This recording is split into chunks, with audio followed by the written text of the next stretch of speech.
Afternoon on the request hour. Ricky, you've got something to tell us. What? In your role as head of speech, Yeah. you said you were going to speak. Oh, no, I just got a fax through about a new club. It's a club I've already heard about. It's called the Chill Club, and it's upstairs at the King's Head, and it's sort of really laid back, and you go in and sit on scatter cushions and be hippie and chill out and drink till 1 and stuff. And they have like little acoustic sessions, and that's this Saturday the 31st. Wait, I think it's every other Saturday at the King's Head in Fulham. Oh, right, yeah. And I've heard good things about it, and it was sold out last week, so I said get there early. Doors are at 8:30, and a bar till 1, no entrance after 11 p.m, and it's a £5, and it's meant to be really cool. And sit down, sort of, trip-hoppy, folky, Portisheady, jangly sort of stuff. Right up your street, Sturgis. Not Ben's though, he likes clubbing, doesn't he? Late clubs with like loud music. He does, doesn't he? Yeah, he goes to bed. Bolty didn't come out of Birmingham. Yeah, and talking about that, I mean, no one has phoned to confirm or deny. I heard the dish, thing, so. not the actual dish, not the pot, not the lump of clay, but the stuff in it, the particular blend of herbs and spices that we now know as Bolty. Originated in Birmingham.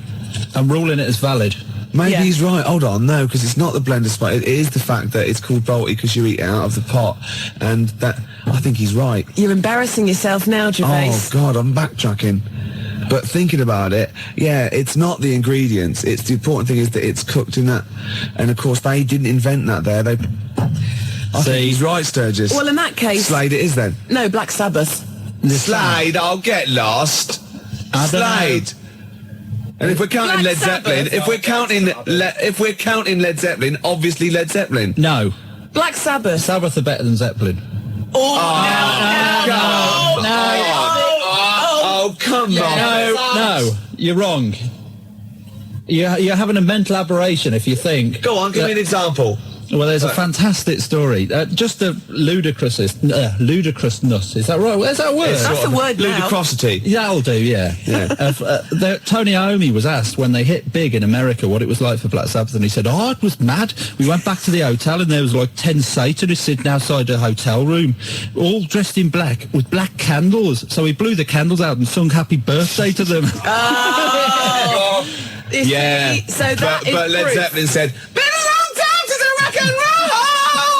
and I think that sums it up. Are you squeezing your lemon? Yeah, I'm squeezing my little lemon.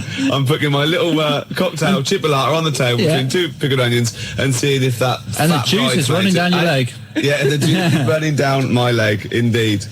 Well, we've embarrassed ourselves. Yes. I think in a way we might have embarrassed XFM, and I know... Certainly, we've embarrassed London. Yeah.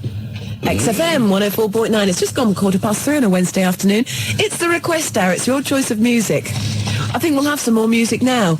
This is for Gary O'Donnell, who says chocolate is the best thing to come out of Birmingham. I can't say the brand name because then apparently I'm advertising. But it's that chocolate. Out of Bourneville. Yeah. That's not like you to advertise, is it, Sturge? No. No.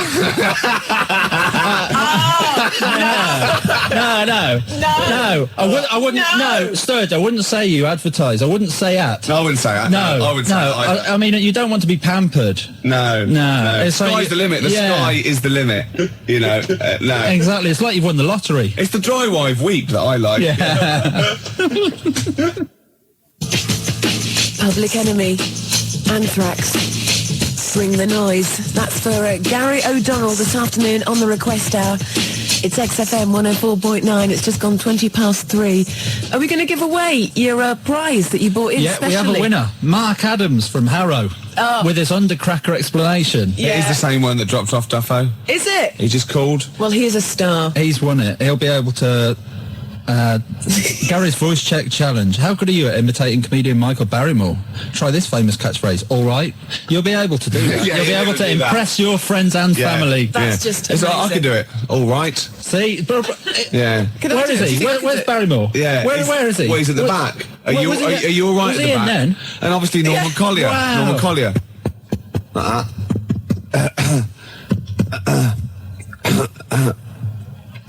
That's Norman Collier there. Brilliant. Yeah. Brilliant. Hey, my name is Michael Caine. So, yeah. Hey, it's like he's in the studio. Actually, it is nice to see you, Claire, to see you nice. Oh, these are great that's tips. brilliant. He didn't. Well, I keep Why are taking you off the pop playing shield. this? I know, because I can hit it and be Norman Collier. All right. That really hurts my ears. I in believe the headphones. if they were going to rename this book, they call it the Bible too, the good book. Yeah. Yeah. It's a beautiful thing. And it's Mark on your- Adams didn't just wasn't grateful for when he claimed it. He said, "Yes, I claimed that book." Really? Yeah, he phoned up and with his quite address. rightly. He is the Actually, winner. because we'd forgotten about it, actually, I have to say, so thanks Yeah. for reminding us. No, that's great. Yeah. That's yours. Have we got his address, have we? Yeah. Fine. Marvellous. I've completely lost my train of thought now. What's I going to do next? What's the chances of that? Usually you're so slick, you know where you are, you're together, good links, you can string a sentence together. No, it's obviously No, that's our somebody fault. else. That's Jackie Let's leave the Brambles. studio and see how good Claire is. We'll leave the studio. Go on. Yeah, if you would. We're off. Yeah. This is going to be pretty good, I imagine. Yeah. Okay. Okay, I'll see you in a minute then. Yeah, okay. All right then. See ya. No, still not working. Wednesday afternoons in the capital with Fluke, Atom Bomb on the request out this afternoon as requested by Phil. I've got my train of thought back. Yeah. It worked. you see? Yes. Marvellous. It's well going worth waiting for as incredibly well. It's Yeah. going incredibly well. Now, you may remember all this week I've been trailing a very special guest that was going to be joining us this afternoon. Martin Clunes was going to Clunesy, be here. the boy Clunes. Sadly, as you've probably noticed, he's not. No. He's a very busy man. Yeah, he's got lots of stuff to do. Yeah, it's all the press for the launch in that Terence Higgins trust campaign. Exactly. So, I mean, that's cool with us. And he's going to give us a call on Friday. He is indeed. Which He's would busy be all this brilliant. week. But, I mean, I've got Matt in instead. Yeah. 'Cause, he's got big ears. They're beautiful and big. Yeah. And you smell a booze as well. Well, yeah, there is that, but you know. Hold on, no, I'm not. No, well, yeah, smell of booze, but we mean we're not saying Martin Clune smells of booze. We were taking reference to his character in Yeah. Maybe Badly. Yeah. We're not saying he likes a drink. We're not saying he's like a nonce. He might like a drink. We're not saying I'm not saying he's a lush. Or a teetotal. But you're saying I reek of ale? Yeah. Yeah, only because I spill most of it.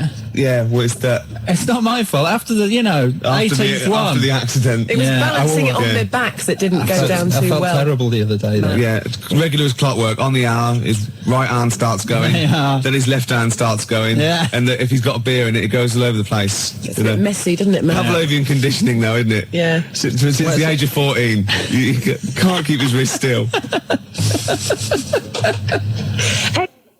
The best thing to come out of Birmingham, so says Steve in Surrey.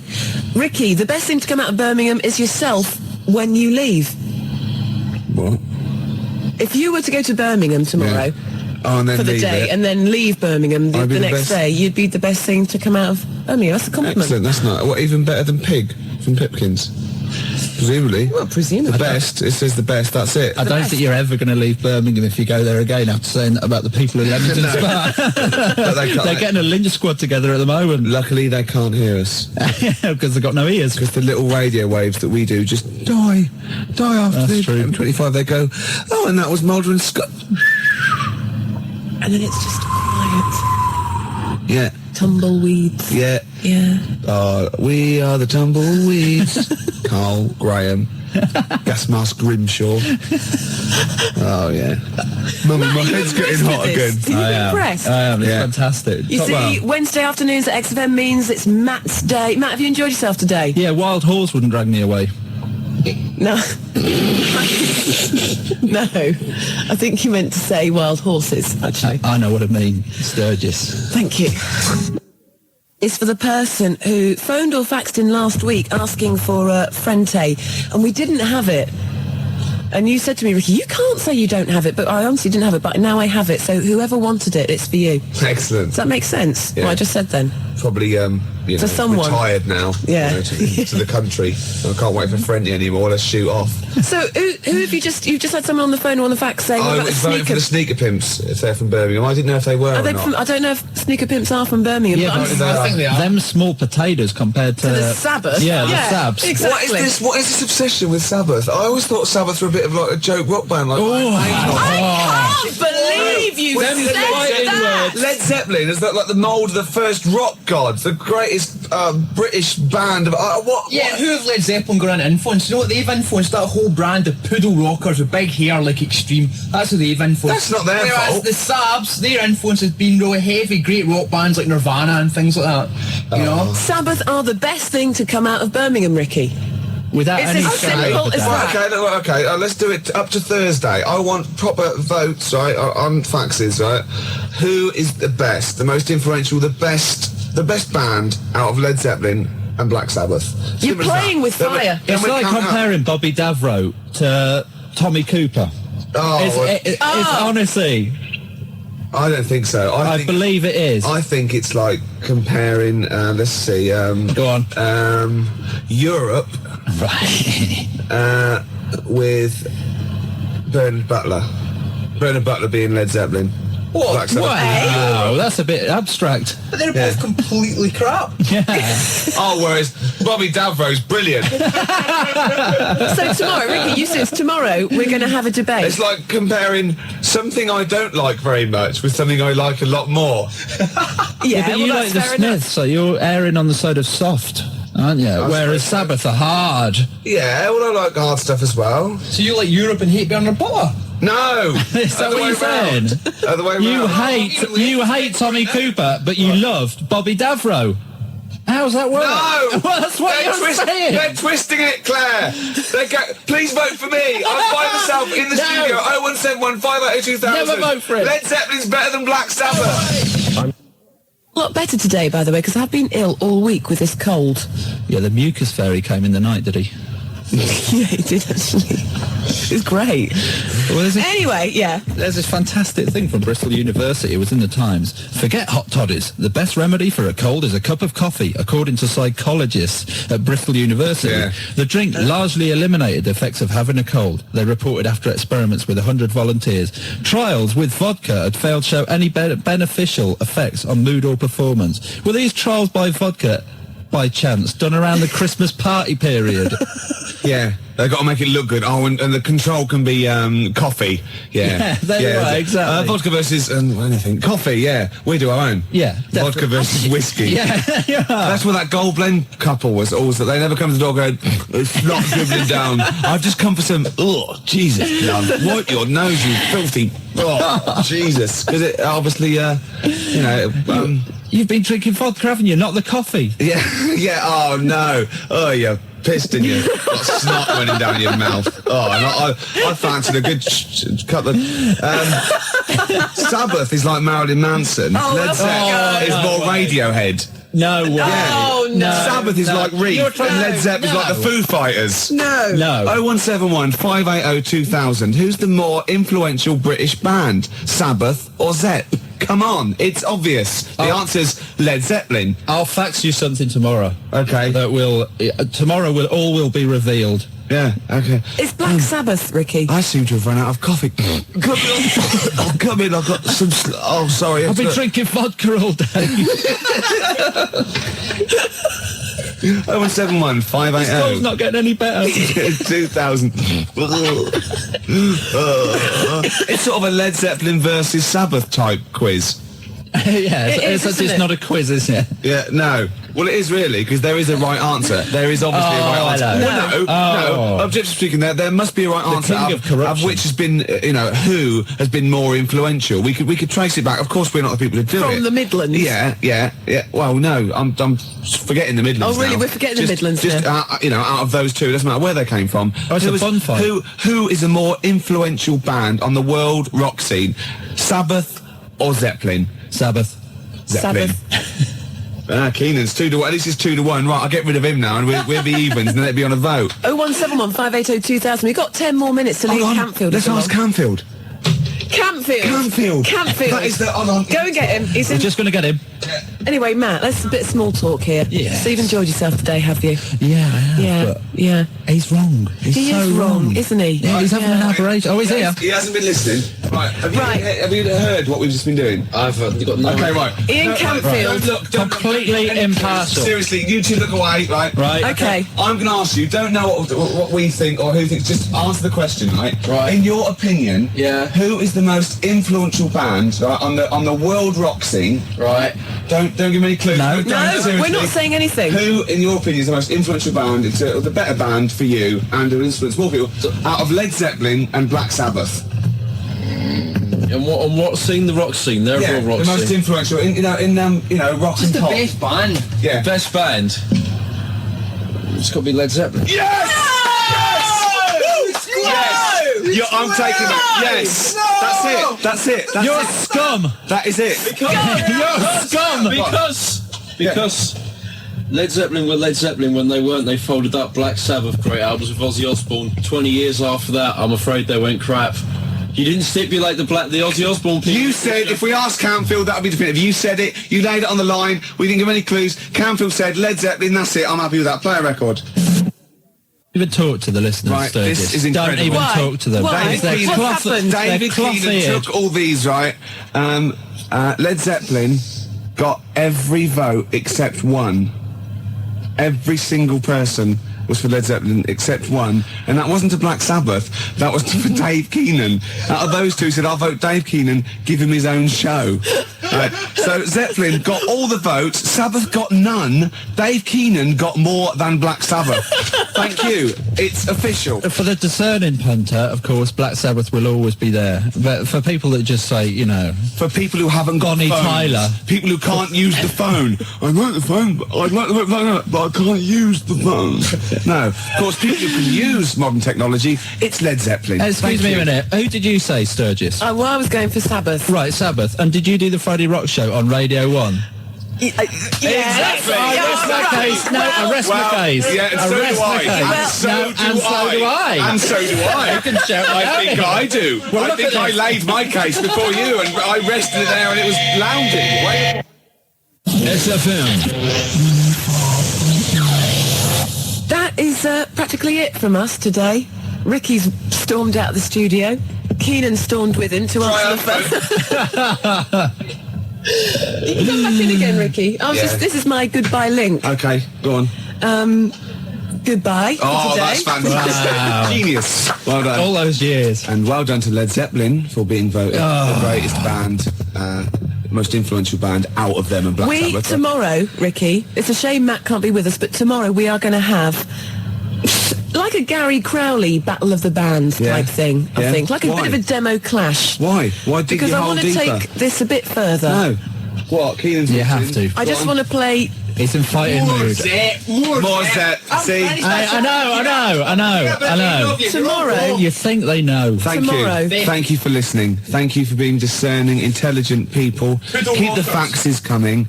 To Ricky Gervais and Claire and Matt and Dave. They like Black Sabbath. It's been a pleasure, Matt, having you on the show Yes, this can I afternoon. say something before I go? Well, I'm just going to say, I'm going to play Mazzy Star into Ian Campfield, Fade Into You, and this is for Melinda, Right. who wants to hear it, so that's what I'm going to be playing. But I just want to say, Matt, thank you. Will That's you all right. Can I come say again something? Next yeah. Can I just say to Vanessa, food's not love. It was beautiful. It was a great show. Worth waiting a week for, wasn't it? Yeah, it's good. The fingerprints of a koala bear are so similar to that of a human being that if they were found at the scene of a crime, the police would not be able to tell the difference. That is the fact that I remember. That is the fact. And is it true? Well, it depends what sort of crime it was, really. But you got this from a reliable source. Of course, the internet. So let me get this right. The fingerprints of a koala bear are so similar to those of a human being Yeah. that if they were found at the scene of a crime, the police would think that a human had committed that crime. Yeah. Or vice versa, maybe. What kind of a crime is that? The great koala bear eucalyptus robbery. Right. Yeah. So Yeah. they've come in, right? All the police have come in, the detectives, right? Quincy's come strolling in about half hour later, and they go, "It's all right, Quince, we've solved this one. This is obviously a human being." He goes, "Oh, is it? Oh, is it?" They go, "Well, yeah, of course it is. There's a bloke here. He's been bludgeoned to death with a lead pipe in the conservatory. He's a big lad. It's probably a 6-foot bloke, and he's hit him with the right hand by the window. And Quincy goes, "Oh, it's a 6 foot bloke, was it? Oh yeah." I go, "Yeah." Well, he goes, "Oh right, no, it's just that, you've ruled out the possibility of 5 koala bears standing on each other's shoulders, have you?"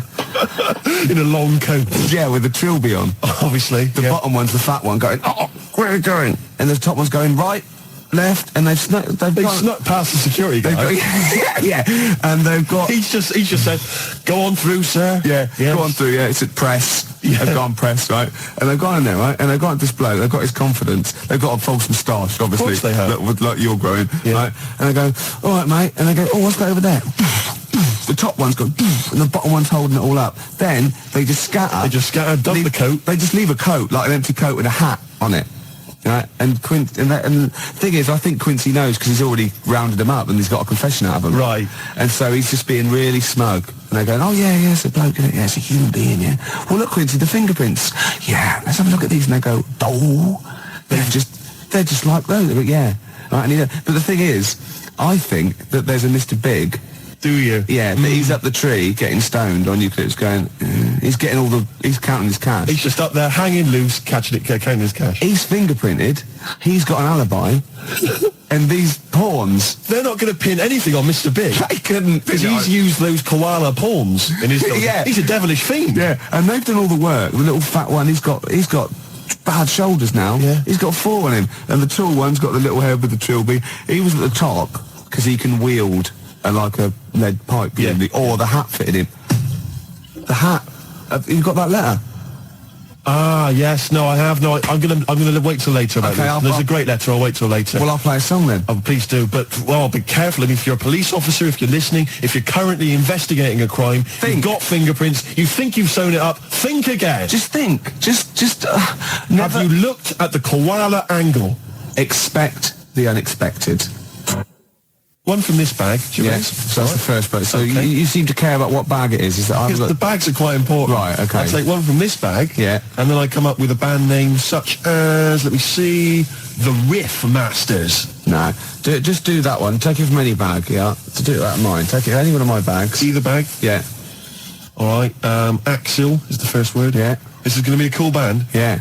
Axial Face. Axial Face. Good, isn't it?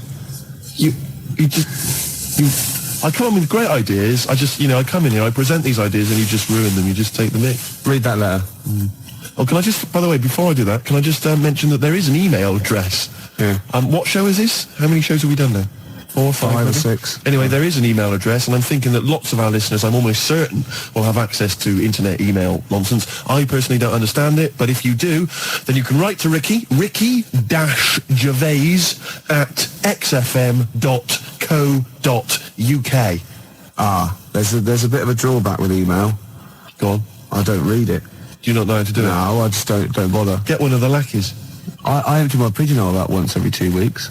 ricky-gervais@xfm.co.uk. Letter's got more chance. Well, possibly. I like getting letters. Here's a letter. Dear Ricky, responding, things I could do for you. Here's the important bit. And this is, by the way, from Siobhan. Yeah. Siobhan in Willesden. Things I could do for you. Nice. This is a great idea. Yeah. Make you a hat. That's the one I want. Gervais, she can make you a hat. She is a professional hat maker. Yeah. Is it a milliner? Is that the name? Yeah. But she's a professional hat maker. She can make you a hat. I love it. Gervais. What kind of a hat? What would you fancy? I see you in a fez. No. Little red fez. I know what I want. You know those top hats? Those Yes. sort of velvety ones? Yes. But squashed down one side like Constantine with maybe the top up. Like what I mean? Like a dino now. Yeah. Yeah. That'd be beautiful. Beret? Never, no. Beret? What is that? What kind of hat is that? It's a frisbee. It's berets. It hasn't even got It's the when some bloke, he does philosophy for a week, or he's sort of doing French coffee, and he comes in to the student union with a beret on and a goatee, and the first thing you do is take it off and throw it out the window. Of course you do. Because you're with the cool people, and he's going, "Oh, that's really funny, isn't it? Yeah, so mature. Yeah." And you go, "No, it's not mature, but it's funny." We're just having a laugh. Anyone you see wearing a beret in a student union or in a pub, just pop it off, frisbee it across the... I'll tell you, you will be the most popular bloke in that Use pub. him like he's sort of piggy in the middle. You're just throwing it, to different people. It kind of bonds the pub. People they leave the quiz machine. Yeah. They come over and they're joining in, and you're just throwing. He's screaming, "Please give me my berry back!" In fact, I reckon if you threw it and it hit the hardest bloke in the pub's pint over, he'd look over and they go, "Who did that?" And I go, "I did, but he was wearing it." And I go, "Fair enough, mate." And he, you know what I mean? Oh yeah, he goes straight to the guy that was wearing the beret. What kind of a hat is that? It's French. I mean, there's the point. That's the answer. I don't want to get you on French people. No, I know, but all I would say to you is it's got no brim. You see, that can be healthy. Can we get Siobhan in to measure me up for a hat? So Siobhan, maybe if Siobhan's listening, she could give us a call. Her mate makes clothes. So I could have the whole suit done. No, I was just going to mention that. She's got a friend, Catherine. She wants us to mention Catherine. Catherine's just setting up a new business, all right? Yeah. So best of luck with that, Catherine. And anyway, she can make stuff for you as well. Top hat and tails. Top hat and tails, Gervais. You would look fantastic. I would, wouldn't I? We would send you to the Ritz. Little Lord Fauntleroy. Oh, it would be beautiful. And a cummerbund. Oh, what? I don't know. Is that the right word? That would be great. You in a top hat and tails. Lovely, lovely. Why does it matter which bag it is then? It's too complicated. Let's explain in a minute. Okay. You've got tickets to give away, Gervais. We've almost forgotten about it. Yeah.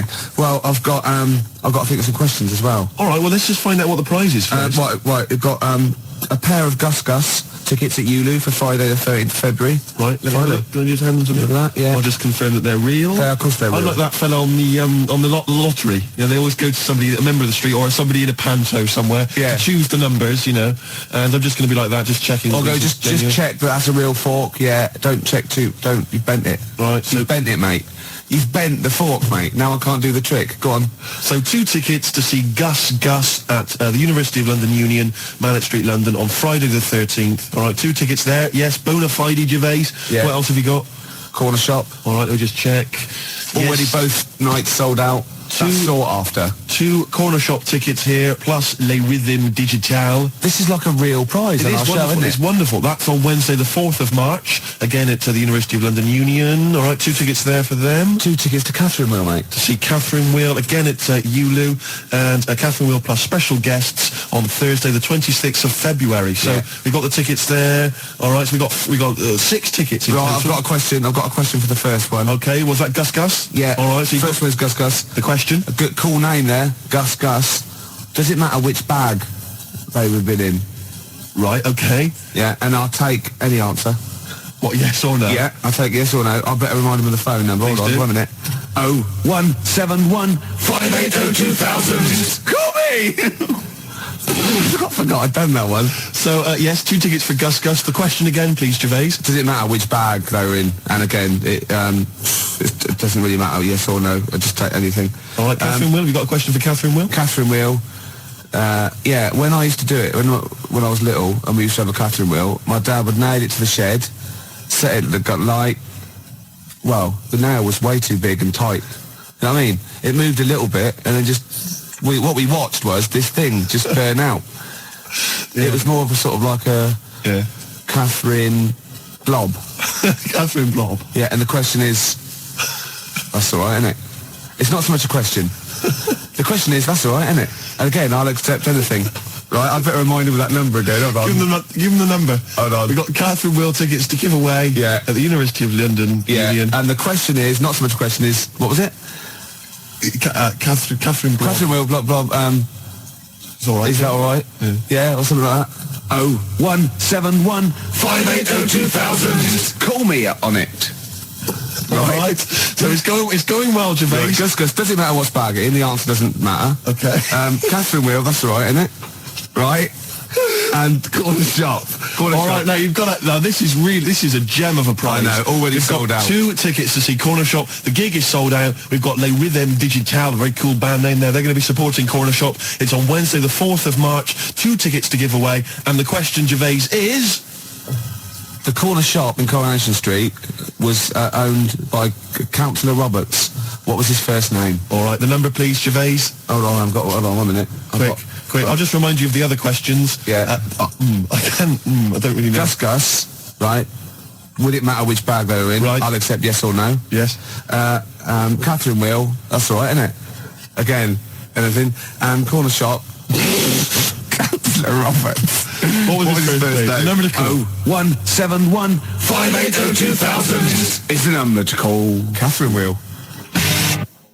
Corner shop tickets for you. I told you they'd understand. I must say, Gervais, that was one of the most electrifying radio quizzes I've ever heard. Do you know what I mean? I think if we could option that for the telly, we could get a whole spin-off thing going, a board game as well. Yeah, it would just be beautiful. Oh, I'm thinking ahead. I'm thinking ahead. That is just great, Gervais. Oh man, we've just given away 6 tickets. Right now, your idea was a good one. All 6. Yeah, my idea was to give away all 6 tickets to the first person to phone up and give us a damn good reason why they should have them. Yeah, it's a bit traditional though, isn't it? It's sort of like you answer a question right and you win a prize. Yeah. I think this is better. Yeah. But we can do yours if you want. Okay. Okay, so I've got 10 CDs. Right. To the person who thinks why they should have all 6 tickets. You confuse me. Well, I'm going to give 10 CDs because the tickets are gone. Right. To the person with the best reason why they should have the 6 tickets. Right. But they can't have the 6 tickets because they've gone. So they're going to get 10 CDs? Instead. What's the number to call? Oh, you caught me out. Hold on, 1 minute. Let me just rephrase that. Basically, we've got 10 CDs to give away if you can give us a good reason why you should have the tickets. Yeah, which you can't have. Terps. Old newspapers. A lot of my audience carry around bags full of, like, old newspapers going back for a long time. I've no idea why. But everyone that ever speaks goes, "Are you Ricky Gervais?" I go, "Yeah." They go, "I've got these." And they're all old, tabloids. And I go, "What are the papers for?" And they look at me as though I'm mad, so I leave it. But, there must be a market there. It's not really the sort of ABC 1 category that I think a lot of advertisers are after, is it? Is there an Epsilon Minor category for me? The thing... I like them. I like my... all right, what's this? For example, right, Steve? Right, this is the sort of quality, right? Okay. Whoever phones up for no reason at all, okay, sends me a CD. Right? Right? So call for absolutely no reason at all, right? And don't give your reason to him out there and send me a CD. What? I want the winner, right? I'll take caller number... 0171 580 2000 is the number to call. Tinfoil hats. Are they trying to steal your mind? Buy tinfoil hats. That's the kind of ad you're going to have on this show, Gervais. Batteries. I've got loads of batteries. Don't use them. That was that. Oh, found that. What's that? What have you got there? Loads of newspapers.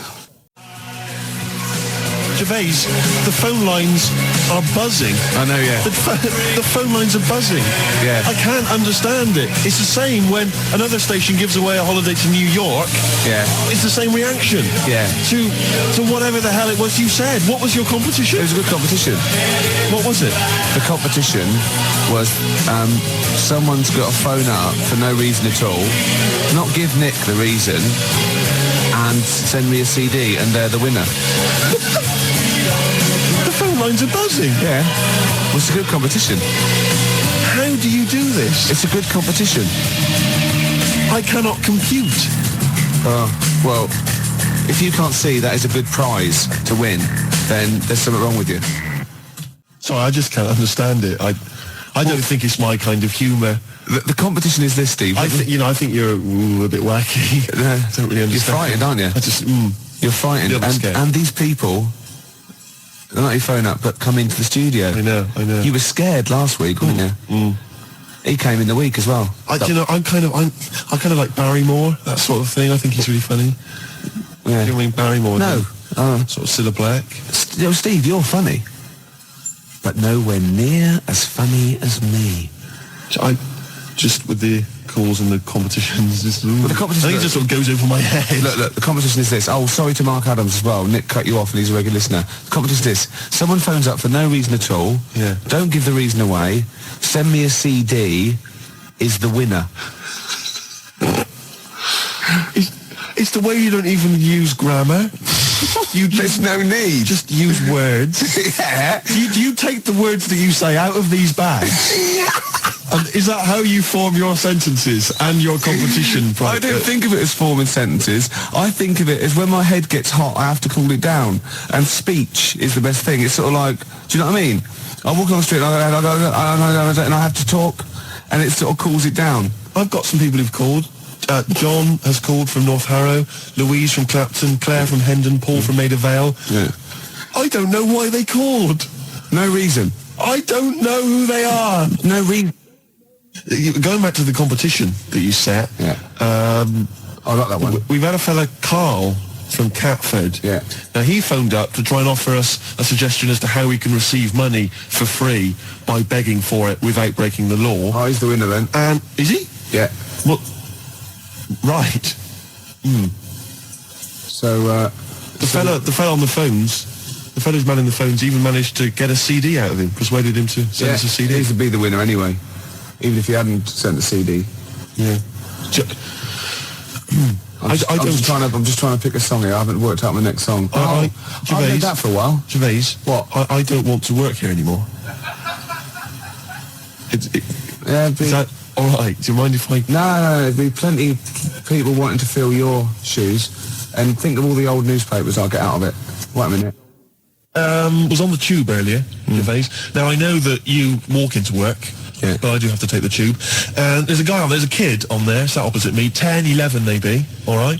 And he looks quite normal. 12 at the most. Yeah, he's an ordinary looking kid, just got the sort of, street clothes on or whatever. Looks perfectly normal.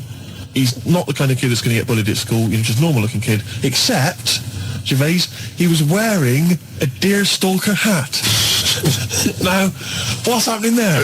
Oh, I love Do you know what I mean? When he goes to school on Monday morning, if he's wearing the hat, they're just going to kick the hell out of him. Well, right, we'll pass that on to Howard. We'll keep that. And as I said, anyone wants to get hold of Howard, do it via us. He doesn't want to give out his address, obviously. Might attract mad people. Now, I read in the paper years ago, there was this guy, right, and he was from Sheffield, and he was at the birth of Christ. He'd lived before as a cow. Okay? Right. Yeah. But that's not all. Another bloke who also lived in Sheffield saw this. I said, I don't believe it. So was I. Right? So what's the chance of that? I go, yeah, I was a cow as well. And they started this cult called Cattle for Christ. It's just two of them. But I just imagine people going to say, I was a donkey. God, did you see it? No, there was like a beam in the way. I couldn't see. Nor could I. No, I was being milked. Couldn't see a thing. Where were you? I was a chicken. So you saw everything. No, I was out, wasn't I? I was so close. Poultry for the prodigal son. Yeah. Would be beautiful. Yeah, no, well, I'm sure there are all kinds of societies like this, and perhaps if you're a member of one, then we'd like to find out all about you. Two idiots talking nonsense on the radio. It's a cult. Yeah, of course it is. Well, I am. Oh, we're going to recreate it. The tension, the smells, the sights, the sounds, the excitement. Hot dogs. The hot dogs, most definitely the hot A dogs. challenge has been set. Yeah. Matt didn't know this, but I'm a bit of a Subbuteo buff myself. He comes in here all hard with his sheepskin on, right, with his little team under his hand and his roller, and I go, I play Subbuteo. I said, I do, yeah. So, the gauntlet was laid down. It was, yeah. We've got Chile against England, but I unfortunately haven't got Chile, so I brought in Morocco instead. Not Morocco, what they call Colombia. Colombia, yeah. So if any of the defenders mess up, I can always shoot one of them. Yeah, of course. And that's going to be live. It's 10 minutes each way at 20 to 3 in the We XFM are actually Lounge. doing a proper football match, Yeah. YouTube football match Yeah. on XFM this afternoon.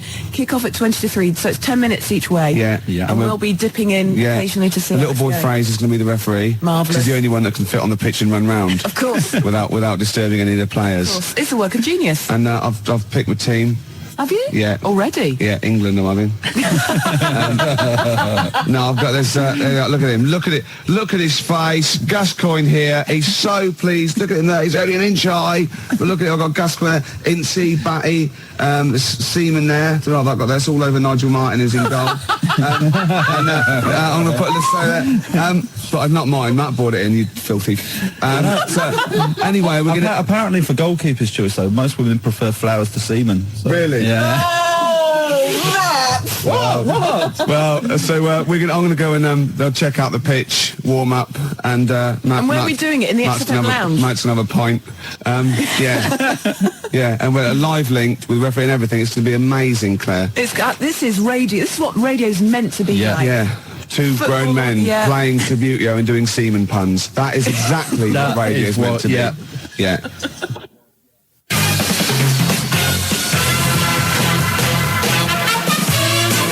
Okay, let's cross over live now to the living room just down the corner. Let's round the corner, down the corridor. You know what I'm trying to say. The crowds are there. Ricky and Matt are there. Are we ready? We're ready. Kick-off. Let's do it. I've won the kick-off, Claire, and I'm starting off... there's some of the crowd, and it's off. We're away. It goes. It's a beautiful thing. He's moved down the pitch. It's gone for the... It's Chile now. Chile on the break. It's a foul. It's a filthy, dirty foul. England, the crowd don't like that much, and he's just run up there. There he is. He flicked a plastic man. Barry Spinnaker there, and little Tommy Tompkinson from the airline. Jimmy Twizzler. Oh, there he is. Oh, but they're giving it away straight away. It's the number 11 there, and he's running all the... It's a goal kick. It's a goal kick. There's little boy Fraser there on his horn, right? On his high horse. Half time. Half time. Half time. That's it. No, we'll be back in a minute. That's ridiculous. Riley. That is stupid. We can have a penalty shootout though. I nearly sprained myself then. I had to stop in mid-swing. That's happened before though. We will be back at the XFM Mum, I don't want any tea. I'm busy. You're very good with your fingers. Right after this. The score, England versus Chile, is 0-0. It's time to go back to the XFM living room.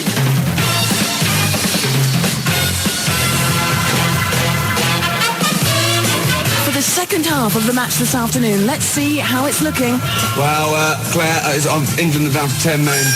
I had to pull one of my players off at half-time. That's very kind of you. My boys only get oranges. I used to do that to mine, but they wouldn't put the tights on and have the bag over their head. But here we go. And it's look at that lovely ball there. A Hoddle-type ball into nowhere in particular. It's Chile again. They're showing how they're in my... England, they fouled his own player. They've missed it completely. England move up there, and it's a dirty foul. It's a dirty foul. I'll take it. Quite a dangerous area. He's moving two. He's not... One, two, here we go. I've never been in such close proximity to you, Ricky. England in possession again. Oh, look at this move here. Is that you have to show? They're keeping it. They're playing with the ball now. It's a foul. It's a foul. He's going to take it quickly. It's there. It's dangerous. England in the 15-yard. So close. Still England's? Still England's there. It's in a dangerous position. And It's 0-0. that is the end of the match then. So I guess, extra time? Penalty shootout? Penalty shootout. Yeah, okay. Beckons. Right after this. So, as we recreate the England-Chile match tonight, this afternoon, in fact, here live on XFM, down there in the living room, we have Ricky and Matt. Ricky representing England on the Subbuteo table. Matt is doing the business for Chile, although he hasn't got any Chile team members. He's using the Colombia ones. But don't you worry about that. We cross over live now back to the XFM living room. Go. Hello. Oh, here we are. Can you hear me, Claire? Tannoy's on. England are going to take the first penalty. It's just the best of three, and his goalkeeper keeps jumping up and kicking it with his back. His Scorpion kick. Yeah, it's ridiculous.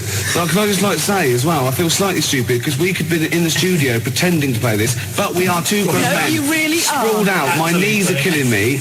We've got the whole thing out. It took us about an hour to tape it down. I'm in trouble with me mum because I'm missing me tea. Yeah, right, here we go. Okay, so just very quickly, so the score is 0-0. This is a penalty shootout. Off you go. Yeah, okay. England 1-0 up. 1-0. England 1-0. He saved it! Oh, Gervais. Amazing scenes here. Oh, I can't believe it. Okay. Was that a save? Yes, of course it was. It was a beautiful save. England in the lead. Oh, yes! It's 2-0! It's 2-0! Chile have to score this to stay in. Oh, he saved it! Oh, amazing Gervais save. is gone! It's coming off! I can't believe it! That's it! They can't win! Yeah! England won! England win! Obviously, I'm very disappointed. Boys, well done. Just like to say thanks to everyone that had faith in me. I knew I could do it. There was a lot of criticism, but thanks. We've done it! We've done it! And as we say goodbye to the XFM living room, there's Chumbawamba with Tub Thumping playing over the tannoy. The boys will be back in the studio for a bit of a post-match analysis. Joined by Ricky Gervais and Matt Ambound, team captains. Ricky Gervais, England, Matt Ambound, Chile, although it was Colombia, but it's only because... It's South American, isn't it? The really embarrassing thing is not only that we actually went through with it, but that we didn't care whether it was on the radio or not. We were having a brilliant time. My heart, I just wanted to win so badly, Claire. I just wanted to win so badly. Oh, God, when I put that goal past him, he just, oh, God, it was just amazing. Yeah, you looked like a happy man. And the boy Fraser did well. He was the little loving boy it. Fraser. He was jumping up and down. He ruled it with a rod of iron. He did, didn't he? I know, yeah. We'll leave it there. Yeah. Do you know what we haven't had time to do this afternoon, Matt? What's that? All those autographs you got in the awards. Modine. All of them. Cranky. We got all those autographs, and we were going to give them away today. Now, what do you reckon? Should we do it next week? Sweet. No, I'm going to keep them. Okay, fine, yeah. To hell with the listeners. Yeah, keep them. All right, we'll come up with the competition next week. We'll do it next week. Yes. I mean, seriously, Ricky, we have got all these autographs. That is like a lovely prize, quite seriously. You didn't really get cranky, did you? No, I didn't get cranky, no. Got a photograph. She was off with Pollard, drinking gin, yeah. Oh, it's got to be libelous. It was a lovely At least he said Allegedly. off with drinking gin. Allegedly. Yeah. Well, once again, thank you for the effort you put in this afternoon for that match. It is my pleasure. And the fact that, it's not sad, the fact that you did actually play. It was amazing. I'll let you win. Did you see the second goal? I did see the second goal. I'll let you win. And I also, Ricky... rubbish. No, I did. I dived the wrong way. Rubbish. I did. I've accepted That is bribes. rubbish. No, it's true. That is rubbish. No, It's- I wanted England to win, so that's it. That's the match. No. Lucky Man by The Verve on XFM 104.9. I'm Ricky Gervais with me, Steve Merchant and Karl Pilkington. Karl, what's the problem with gay Yankees?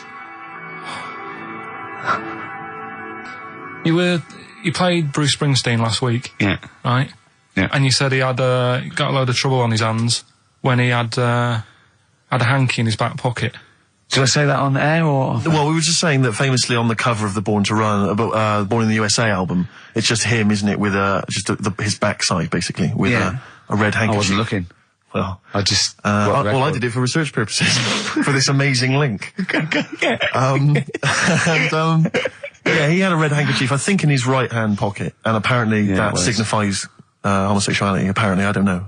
Oh, I thought it was which way you take. I don't know. These myths, aren't they? Right, well, exactly. I don't even know if this is... No, well, I read up about it. Okay. Right. Just research. And it's all sort of, they've got all different coloured hankies. Are they? Right? Yeah. Right. And it depends what pocket you put it in as well. So you've got, like, the different colours, different pockets. Yeah. And sorry, how many variations are there? Different pockets is what? Well, you've got, like, your back pocket, your right back pocket. Well, what do they mean? What do you mean? Well, what do they signify? You can't just tell us they signify something. What do they signify? Well, some stuff that we don't really want to talk about, to be honest. What? Sort of stuff that gays are into. Wait. What do you mean? Barbara Streisand records? Yeah, yeah. Eurovision. No, like, a couple of the things that were there that I know we can mention. He said something about... I love what he thinks he can't mention. I love it. Decency. What is this? 1956? No, but I mean, it isn't just, having it away. This is... Having it away? I love him! Having it away! You get up to some weird stuff. I love the fact he didn't want to offend, but he's offended a lot more people by saying they get up to some weird stuff. Right. In your opinion? Yeah. What do you mean? No, but don't. If there is something that I don't know about that it's like you can't say on the radio. Yeah, I'd rather not. But what do you mean weird stuff? Well, one of them, right? If you've got a red hanky, right? Yeah. In your right pocket. Like Bruce? Yeah. That's exactly what Bruce had, yeah. Right. Well, apparently then, Bruce is an armpit freak. An armpit freak? Yeah. No. Really? No. But that's very specific. Karl. Seriously. Well, what? Right, okay. What else is there then? Sorry, is there some kind of homosexual body that sat down and came up with this at some point? Well, you said this is getting crazy. You've got, like, a blue handkerchief in your top breast pocket. I don't know what that means. You need to sit down. There's some kind of summit, figure out what it means. Yeah. It's just that you're not free from it either. So if you were to go in like a gay bar, which, you might do if you're straight anyway, because they're, good places, I think. Mm-hmm. Right? You can't actually go in there if you've got a cold, because every coloured hanky represents something. Right. So if I was to go in, had a bit of a sniffle. I could get into all sorts of trouble. What, pull out a Marks and Spencer's white linen hanky? That means you like to be tied up and whipped. Yeah. There was another one, armpit freak was covered. Yeah, armpit freak is done. We've covered. An armpit freak? I don't really know what that means. No, right, okay, yeah. But there was just one other thing, like a blue and white one, is if you're into sailors. To sailors? Yeah, if you have a little blue and white hanky, that's in your left pocket. Yeah. Right. Blue and white equals sailor. So I wanted to ask you something. You know, but again, we've got to be careful here. You know when you wouldn't leave the building that was on fire because you were standing proud. Hang on, we need this. Some people now don't know what you're talking about. Carl, you were on holiday. Yeah. On holiday in Tenerife, right? Yeah. You'd had a moment of intimacy with your girlfriend. Yeah. A knock on the door. You had to stop and get up. You peeked around the door. It was a fireman saying, "Get out," but you didn't want to leave because you had a. Yeah. Yeah. It was a little. Yeah. But what I don't understand is you maintained that while looking at a Spanish man dressed as a fireman. Yeah. Is that true? Is that the fact? You maintained. I'm sorry to say you maintained arousal whilst looking at a gentleman dressed as a fireman. No. Is that these are the facts and they are undisputed, right? Did you maintain? I'm not a machine though. Do you know what I mean? I can't turn it on, turn it off. Right? But you were talking. I just thought talking to a fireman, you'd have probably lost it. I don't know, but you didn't. No, but the other thing was, I mean, I was talking to Suzanne about it again, right? Yeah. She said, "What are you talking about that for?" Right? I said, "Oh, it just cropped up," right? Yeah. And the dilemma was, you see, I wanted to try and make sure that it was a proper fire because that was the last condom we had, right? So it would have ruined the night. So I didn't want to it was like, well, what's going on? Is it, do we need to get out? Yeah. Is it a proper fire? Yeah. And you, and talking to this man in uniform, was he, what did he look like? Was he good looking? Did he look like Ricky Martin, say? Was he good looking? Was he good looking in his uniform? I can't remember. Can't remember. Did he have a moustache? Better play a record, haven't we? Is this bringing it back? What? You look uncomfortable. What? Did you just switch this on with your hand? The Flaming Lips, and that's Fight Test. Lips and test. Lips Test. On M. We were talking there about homosexual people, and I'm sure we'll move on to other topics. But I just mentioned, I was talking to a friend of mine in the week, Rufus, and he overheard, he pieced together sometimes if you overhear a conversation, you can piece together what's going on. Yeah. And, it sort of transpired from what you could make out that one gay guy had just realised or just found out that his gay boyfriend had, maybe been having an affair and was on the phone, and had called this person, the third party. So the other one was crying, wasn't it? The other one was crying in tears. Obviously, they just had a big argument about it. And all he heard on the phone was the guy saying, in very kind of earnest tones, "I'm going to do everything in my power to destroy you." But I just like to think what that was. What was he, No more guest list to GAY. To GAY. I am going to, slash your diesel jeans with a pair of scissors. What if they're listening now? I know, I mean, it's probably an emotional time for them. Yeah, but they probably don't think we're talking about them. No, not those. It's probably happened quite a lot this week. Well, possibly. I do know quite a lot of gay people, right? But they do jump about when it comes to partners. Right. Carl. No, Lee. Freedom of speech. Yeah. Let the man speak. No, I'm not saying that's a bad thing. I mean, it's quite, they don't, if they get bored, they move on that. Which is fair enough, but they do, How have you pieced this together? And they go out late, don't they? Well, we've covered that, haven't we? We've done that. Yeah. How have you, so Do you know how we covered that? His favourite record is Killing a Georgie. And he went, at the end of the record, see, but how late was it? Yeah. If he'd have been sort of going out at a decent time, that wouldn't have happened. Sure. Do you know what I mean, Steve, though? They're always getting ready to go out about 1:30 in the morning. You're asking for trouble. Yes. Incidentally, I should just point out that, dear. That, we've had an email, I've lost it here now, but anyway, it was one of our listeners saying that we've slightly embarrassed ourselves because, of course, Bruce Springsteen on the cover of Born in the USA doesn't actually have a handkerchief in his back pocket. It's actually a red baseball cap. So, I don't know if that also counts. I don't know if it's any coloured object. What does that mean, though? Yeah, into heads. Into little round heads. Oh. If Bruce Springsteen, and he's obviously not gay, but if he said, all right, Carl, just, little cuddle, would you turn down Bruce Springsteen? Yeah. Well, no, but why? Just like, all right, mate, you hug your mates, don't you? If Bruce said, all right, Carl, I like your show, love your head, little cuddle, a mate's cuddle. No, I say what you're doing. You just say, look, we're a couple of old friends. Look, Bruce Springsteen, I've wrote those great songs. I like what you're doing. Let's cuddle. Let's have a little. All right, mate. The only thing is, right, Steve. Right? Do you know how he likes to squeeze me head? How Ricky likes to squeeze me head. Yeah. He had an old mate over this week. He's got a similar shaped head, apparently, as mine. Yeah. Right. He's hardly gave me a call or anything because he was busy with this other fella's head. Oh, you feel quite bad about that. Well, is a better head to squeeze? I'll tell you why. Because he shaves his every day. Right, he's got the same sort of hair problem with him. Shaves every day, right? Problem? No, I know, and it's because he's had it shaved all the time. Like Carl's is sort of comes through a bit long at the side sometimes. It looks a bit unkempt towards the end of the week. I've seen there's a couple of little pimples under there. But I really have to do it. Just like get there, slap my hands on it, squeeze it. With this one, I can sort of get my finger. Do you know what I mean? I get my really, You're like a gay the way you jump about from head to head. That's my record. You're like a gay. Now, this is not really your jurisdiction. This is not really your area, but I imagine you'd have some powerful friends. You might have a say in it. Go on. Yeah. Would you, what would you do about, single-sex marriages? Same-sex marriages? See, this has got, it's Cameron. I thought Cameron had blown it on Big Brother because they said, what do you think about, gay fellas getting married?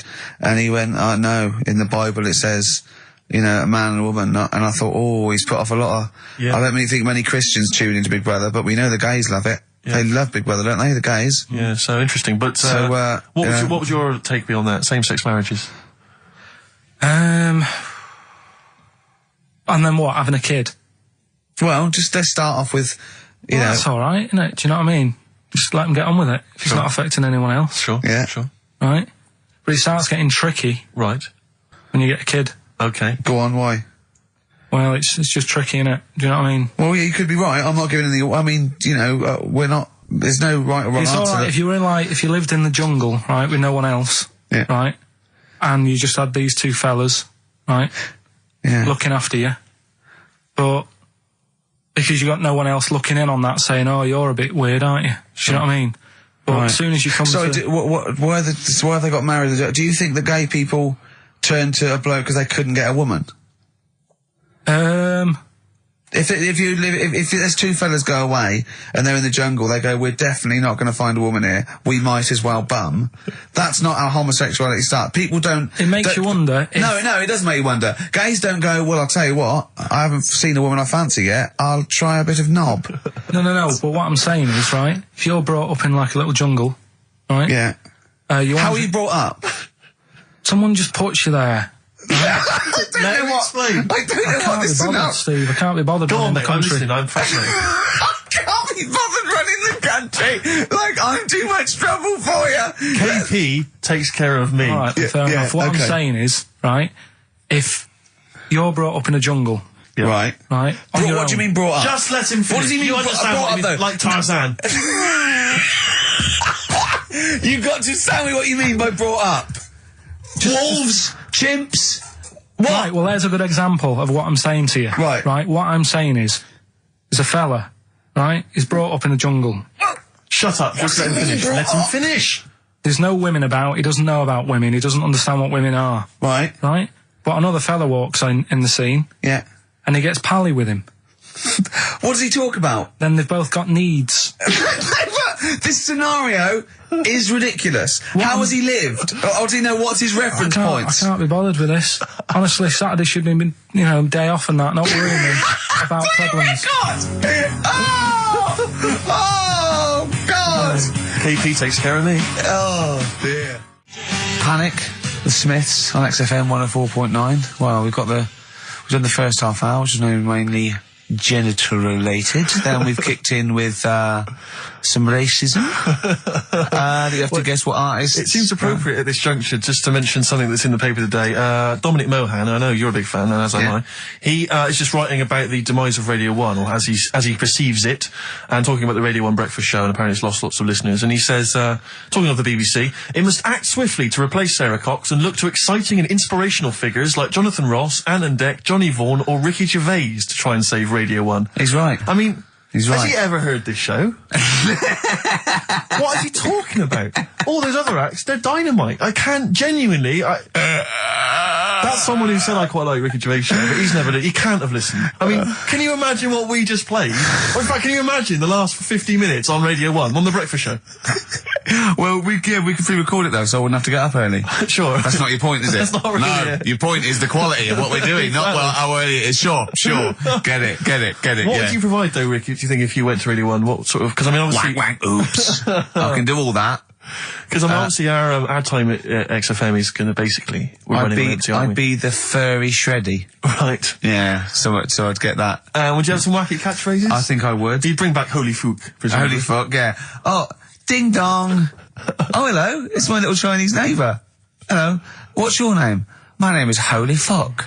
Hello. Look at Carl, he's just going, oh, I don't know why you didn't even do the Chinese accent that time. Well, that'd be racist. Okay, sure. I mean, yeah, Sure. it's just his name's Holy Fuck, and there's nothing wrong with funny about that. So yeah, you'd have that. You'd have crazy comedy characters. You'd probably have some wacky quizzes. Yeah. Oh, look, it's Dirty Old Queer. Hello. No, I'm not. He's a new character to me. I'm quite excited. He sounds very modern and contemporary. Yeah. A new spin on an old idea. Yeah. Just tell us a little bit more. Oh, wow, he's an actor, isn't he? And, Right. and he likes to, take it up. Alright, well, that's just, if anyone from Radio 1 is listening, and they've listened to Dominic Mohan in the paper, they thought, yes, you're right, we need some new blood at Radio 1. Ricky Gervais has got a myriad of comedy characters. Yeah. Whack, oops. I can do sound You effects. can do sound effects. So... You can probably do funny voices like Chris Moyles, couldn't you? Yeah. Wow. Not as good, but I can... What about comedy songs like Moyles? Again, not as good, but I mean... Do you remember when Moyles rather hilariously changed the words of This Is My Moment by Martin McCutcheon to This Is My Motor? We listened to it though, didn't we? Unbelievable. I remember when he was doing a competition, this was pathetic, wasn't it? We were listening to Radio 1 once on our site, and I don't know why, we just wanted to... I think it was research, wasn't it, for The Office? Yeah. And he was doing this... he had to phone in with... We were listening to idiots. And no, I'm not saying that. And he was doing this competition, you had to call in with some songs that are golf related. And people were phoning up going, drive the cars. He was going, drive the cars, good. And I was on that phone, I must have wasted about 40 quid, and I wanted to get through and go, hello, Chris, it's not Milesy, yeah. Derek here, I got one. Oh, go on then, Derek, what is it? Something like Spandau Ballet with golfy golf cart and that. And I just wanted to, and I waited. And just, I thought the joke's on us. Yeah. I wasted my phone bill just to say something stupid. Oh dear. Oh. This show's better than this. Yeah, anyway, if you've got any hilarious golf-related song titles that you'd like to email in... What's the number? Oh, let me email in. Ricky.gervais@xfm.co.uk. What would a song title be if perhaps we were doing something about, I don't know, air travel? Yeah. If you've got any crazy ideas, email in. We'd love to hear them. Yeah, brilliant. I've got a thought of another golf one. Okay. You know, Duran Duran? Something down the fairway or something, if they wrote that. Alright? Girls on the putting green? Yeah. Or something? Alright? Yeah. Oh, hello. Have you introduced you? My name's Holy Fuck. I'm Dirty Old Queer. I could do all that. Ding dong, whack, oops. I was happy the other week, right, when I was going up to Manchester on the train, nice quiet carriage, I'm sat there reading about sharks and that, right? Nice and quiet. And I got annoyed, I text you, didn't I? Yeah. When two fellas got on. Can we talk about it? Well, yeah, you've started it. Two gay men got on. Go on. Two gay fellas got on. Yeah. And it wasn't the fact they were gay that bothered me. It was like, you know, each to their own. Let them get, you know what I mean? Let them do what they do. Yeah. And, behind closed doors. But they started talking really loud, right? And they were going on about... That's annoying anyway. That's annoying whether you're straight or gay. Talking to you. But do you know what theory I have about they go out late? Yeah. Gay people always go out late. Yeah. Yeah. Right. I mean, what time do you go out in the evening? 7:30. If you go out about 7:30, if you know, if I'm out of work, I might go out about 8 o'clock or something. Yeah. I guarantee I'll sort of be in bed by about 12:30. Sure. At that time, they're still sort of ironing the jeans, right? And the funny thing was, in their jeans. I've always said this, right? Dancing along to ABBA. You sort of said that's rubbish. I'm sat on the train reading about sharks. These two are talking, and they're going, "Oh, we can't wait to get there." And his phone goes, and he goes, "Hello," and on the end he goes, "Anyway, I'll see you at 1 then," right? Right. So I thought, well, maybe that's tomorrow. Could be 1 in the afternoon. That's when most people would meet. Yeah. And then he carried on talking. Most people would meet. Carried on talking, and he goes, "Yeah. So anyway, like I say, see you tonight. 1 o'clock is meeting someone." Yeah. I don't know why you go out that late. Do you remember when his favourite record of all time is The Killing of Georgie? Sure. He said, would he have been killed if he'd have been back at a decent time? Yes. There's no mention point. of the time in this song. And then the funny bit was, actually, that did make me laugh, right? When he'd finished talking on the phone, he said to his partner, right, "Oh, there you go, let's have a little chat." And the fella said, "Who was that?" And he said, "Oh, it's Dave." He said, "Which one's Dave?" He said, "You know, the one with the shaved head." I thought, in the gay community, Yeah. that isn't a good description. No. Do you know what I mean? Yeah, I know. They've all got little shaved heads. Before we move on, was the Sharks article interesting? Did you learn anything? It's pretty good. Was it? Go on, Yeah, what I'll was teach it? you something about that later. Oh, okay. Is this educating Ricky? It wasn't, but I can teach you a bit. Yeah? Alright. That's good. Play some ads and that. Play some ads and a tune, and then have we got maybe a competition? Yeah. What have we got? We're all looking forward to that. Alright. I just wondering, Rick, what your opinions are, what your thoughts are on Britney Spears. Liked a couple. Bit bored. I think she's panicking a little bit. I think she's a little bit desperate with all this Madonna stuff. Yeah, all the kind of lesbian Yeah, stuff. I don't know. Yeah, she's all right. I've got nothing against the girl. Well, I think it was in Hot Tickets magazine. Sure. It's free with the Evening Standard. I might get some free Evening Standards now. I've plugged that. Yeah. I just reading in there that I don't know if it's still going to happen, but apparently she was going to do a little cheeky appearance at GAY. GAY? In London. And obviously I was quite excited because I'm a Spears fan. Do you know that's what that spells, don't you? GAY? Yeah. Gay. Yeah. Yeah. Well, I think it is a gay club. Oh, sure. This is what I was ascertaining from the article. Oh, because they've said they've called it what it is. Exactly. Yeah. And apparently she was going to be previewing some of her new album live on stage at GAY. And that's an intimate venue. Normally you'd have to see someone like Spears, probably at Wembley Arena, something like that. I'm thinking I'm a Spears fan. You know, get up a couple of the gang together. Yeah. You know, some of the lads. Exactly. Yeah. Cruise down there. Yeah. But then I read on in the article that apparently the doorman at GAY were only going to let in regulars, and the way they were going to ascertain if you were a regular was by asking a series of questions at the door. What, testing if you're really... Now, I don't know if the questions would be about the interior of GAY. Or the interior of someone else. Yeah. Or just general kind of... Like, what, do you reckon you'd have passed the... pretend? Well, that's what I was wondering. So you'd have had to pretend to be... GAY to get in to see Spears. Now Can you say gay on the radio? Yeah, I think so. Yeah. There's irony, isn't it? So you're pretending to be gay to get into a club to see a bird that you like. Yeah. I'll give you a little quick test. Right. Shall I? All right. Sorry, what's your name, mate? Paolo. All right, Paolo. Yeah. You haven't done a lot with your hair. You just sort of let it grow out. I mean, would you be putting product on a bit later? Because I mean, you don't look very. You look sort of quite masculine, quite. Yeah, well, sort of like you didn't care, like you have no care about how you look, like you're a. Normally it would be shaved. Of course. Oh, okay. Yeah. We would say normally that looks about like 3 months growth there. Why haven't you? I've been ill. Nothing serious? Nothing serious. Okay. No, that's why I let it grow. So it's grown. Okay. So what time would you normally be going out then? Paolo? Normally I'd go out about about 8ish. 8 o'clock in the evening you got? No. That sounds a bit early. That's what... No, I'd go out about 3 in the morning normally. Right. So I was like, yeah, okay. Right. So that's right, yeah. Where'd you go? Down sort of... Old Compton Street for a coffee and then onto GAY something like that, with your little shaved head. Yeah. Okay, well you're doing fine. Gay. Sounding pretty good. Can I just ask you one final question? 20 bender points? 20 bender points. I'm just going to let you in. Okay, I'm just going to tell the guys to let you in. But I've got one more question. Yeah. Do you prefer knobs or tits, Paolo? Knobs. Knobs. You love No, knobs, do you? absolutely Can't get not. enough knobs. So you hate tits, I assume? Load them. You hate tits, do you? Yes. Okay. What? Even Liza Minnelli's? I don't know what to say. I love hers. But not in a straight way. In a straight way. In a gay So way. okay. So you love knobs more than tits, I love right? knobs more than tits. Okay. I love knobs. In you go. Thanks very much. You know Britney's on, do you? Oh, she is so sexy. Oh. See, that's what would give me away. It'd be like the Great Escape. It's just the last. Yeah. You just. Well, you're. I mean, I think you're probably a bit bi. Right. Yeah, okay. but I mean, go in anyway. Thanks very much. Okay, the drinks are quite expensive. Oh, I thought so. Pop your shirt off, will you? Hey, Outcast on XFM 104.9. I'm Ricky Gervais, Steve Merchant, Karl Pilkington. You all right, Karl? Yeah, not bad. Yeah.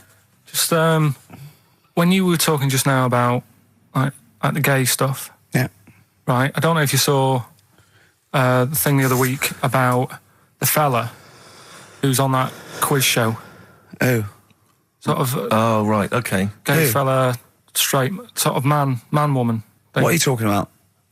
Tell me what did you see? Tell me what you saw.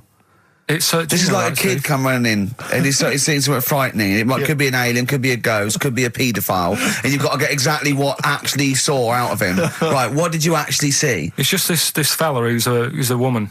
Right. Right, okay, right, try and talk like a human being. Right. It's a quiz show that's coming on the telly. And it's this woman. Right, is it a fella who's a woman, or is it a woman? Bit of both, that's why I'm talking about it. But what do you mean? Is it a pre-op? Is it a transsexual, a transvestite? Is it a ladyboy? Is it an hermaphrodite? What is I'll tell you it? about it. Well, tell me. I'm telling you. It's a woman. Well, it's a man. Oh, forget it. Listen. Play a record. No, listen. Come on. What? It is a man. He is a man. Well. Oh, Christ's sake! It's a TV programme where they've got this... Transvestite or television? It is a transvestite, yeah. So, but the problem is... I'll tell you, just because you don't know about it, the programme is... I don't know, I still don't know about it. I don't know anything about it still. I don't know. It's a woman, man, woman, TV programme, look, TV. No, it's a man who is now sort of half a woman. And... A man who is now half a woman! No, well, this is what's weird about it. He's got the top half, but not the bottom half. What do you mean? He's got breasts and a wig? But he's still got his boys downstairs. He's Why got do you do that? his caps and the boys What are do you do still that there for? with his Y fronts. Why but is that? upstairs, he's got a lovely pair of dumplings. Why do that? Well, he's halfway through. But why not get it all done in one go? Maybe he couldn't afford it. Well, wait until you've got all the money. That just looks a mess.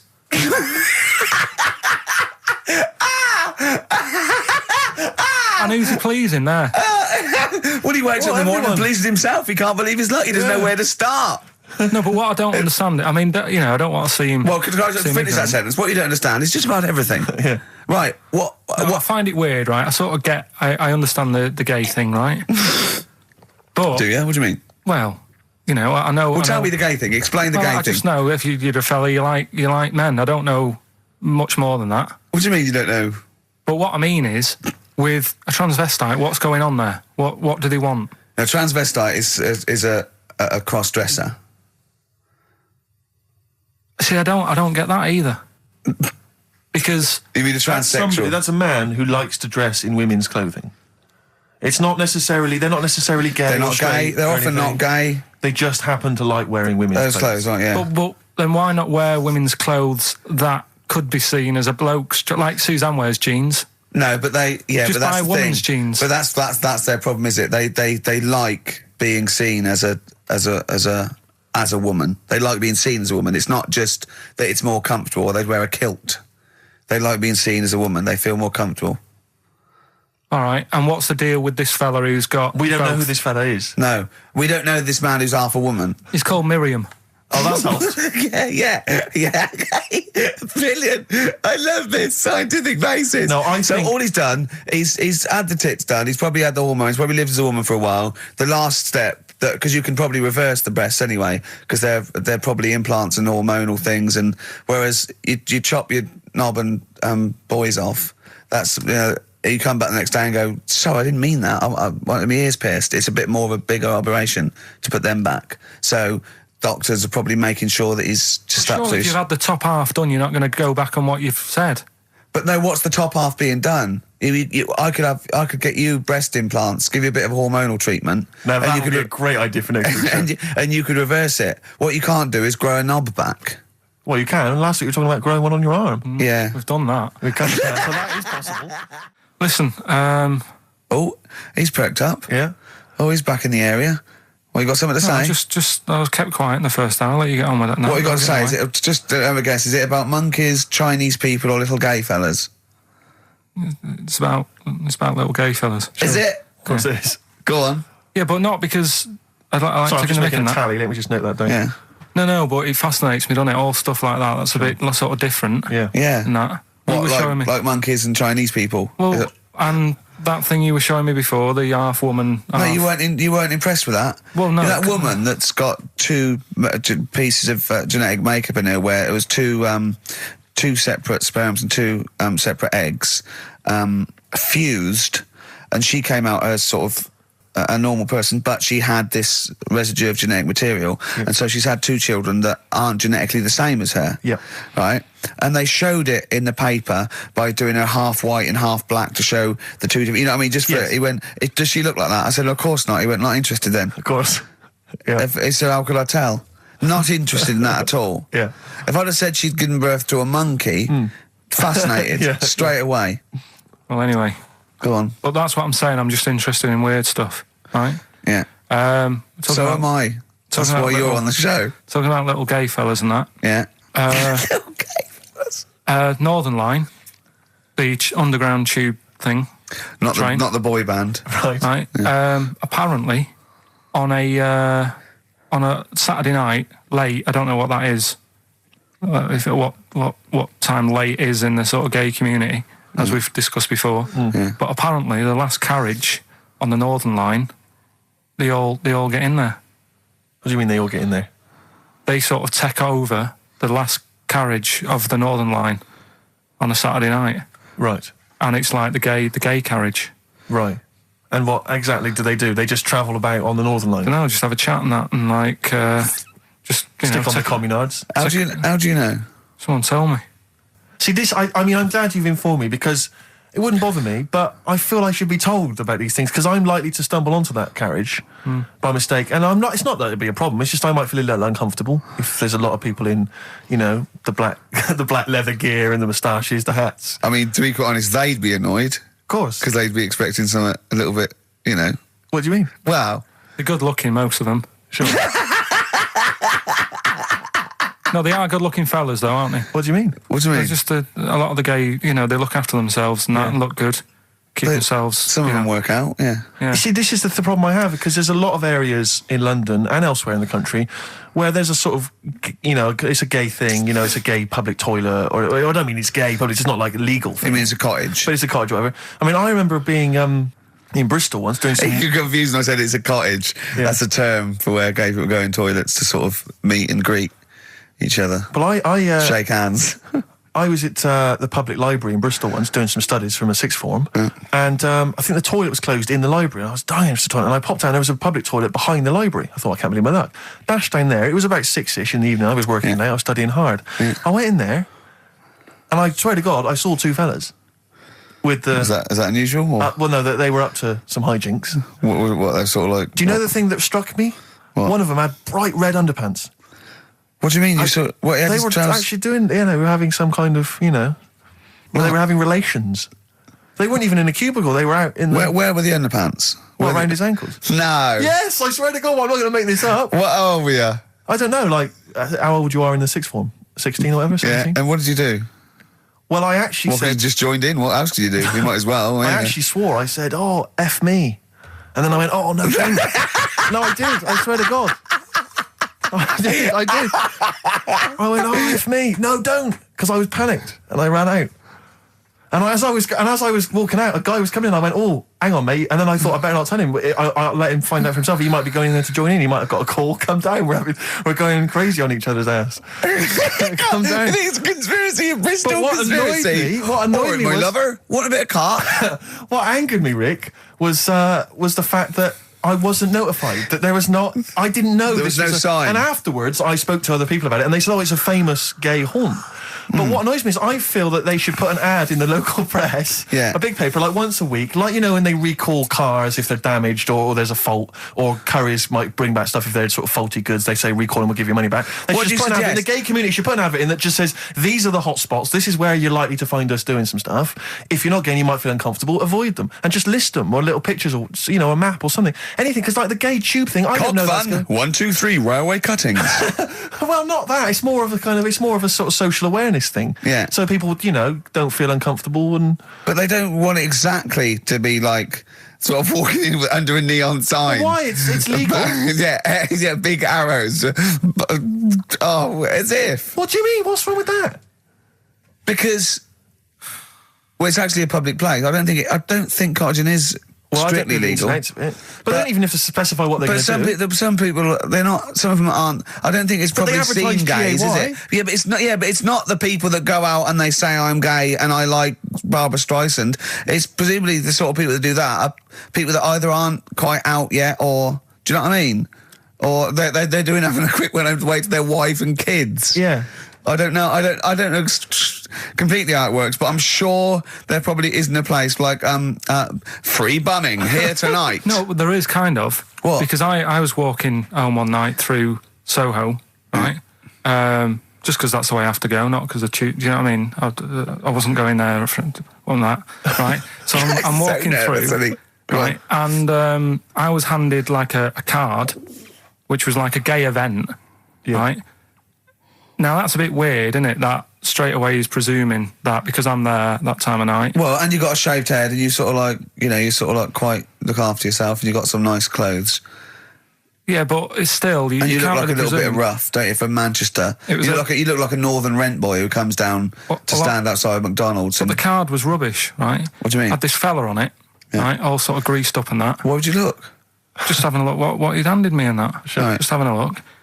Picture of him, sort of sailor's hat on, tan body, like just his arse out like that, and rubbish slogan, right?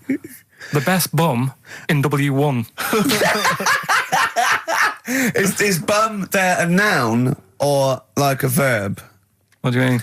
Well, to bum, is it like get the best bum you've ever had, or he had the best bum?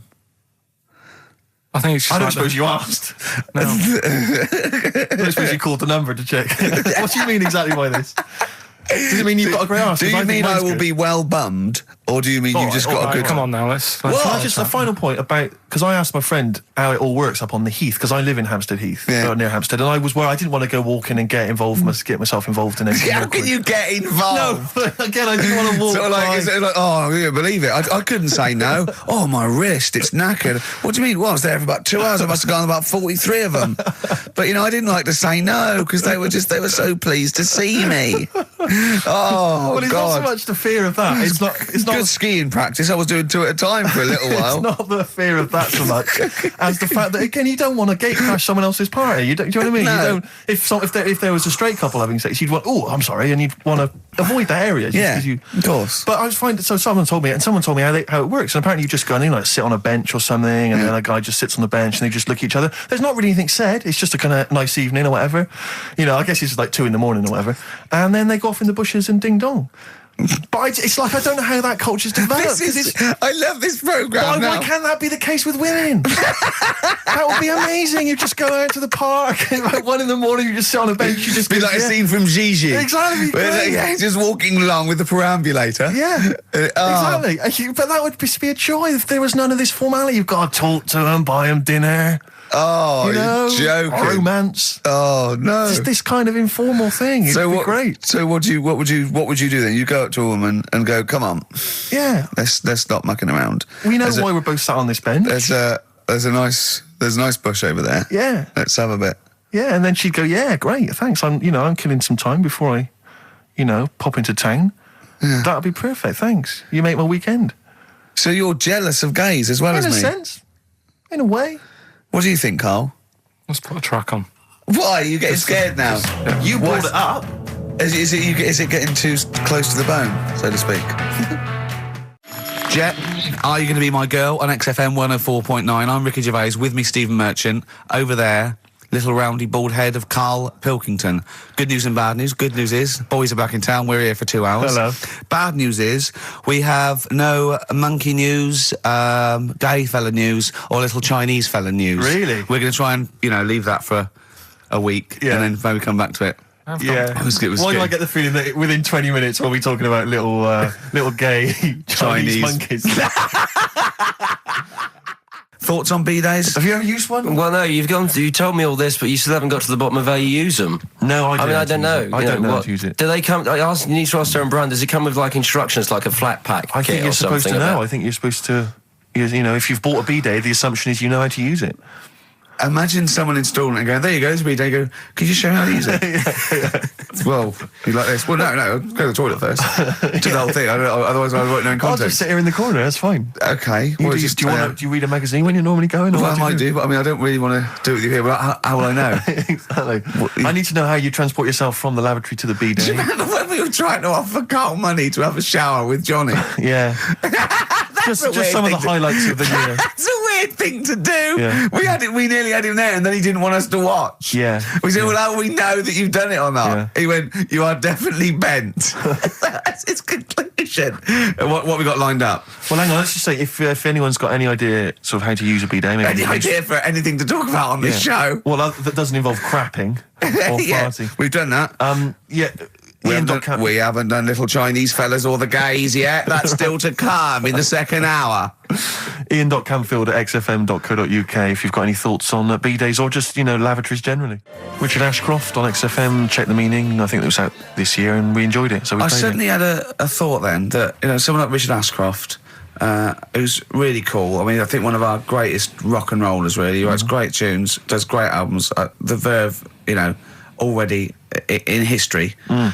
I just suddenly thought of him listening to this and thinking, I wish they wouldn't play my songs because I don't want to be associated with that drivel. Yeah.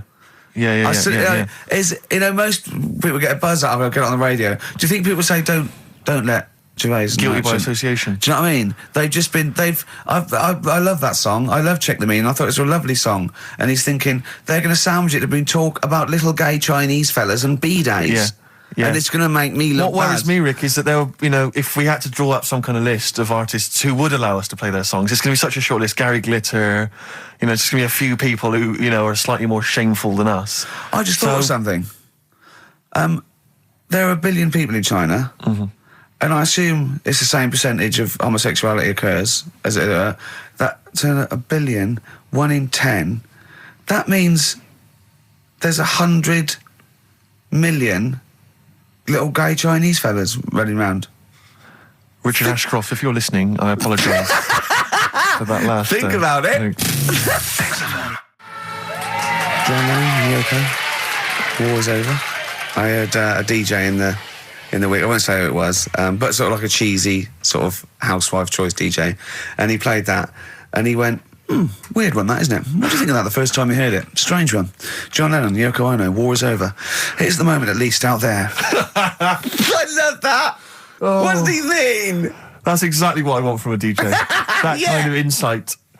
We were talking before the break about how many little Chinese fellas there are. Yeah. Brilliant.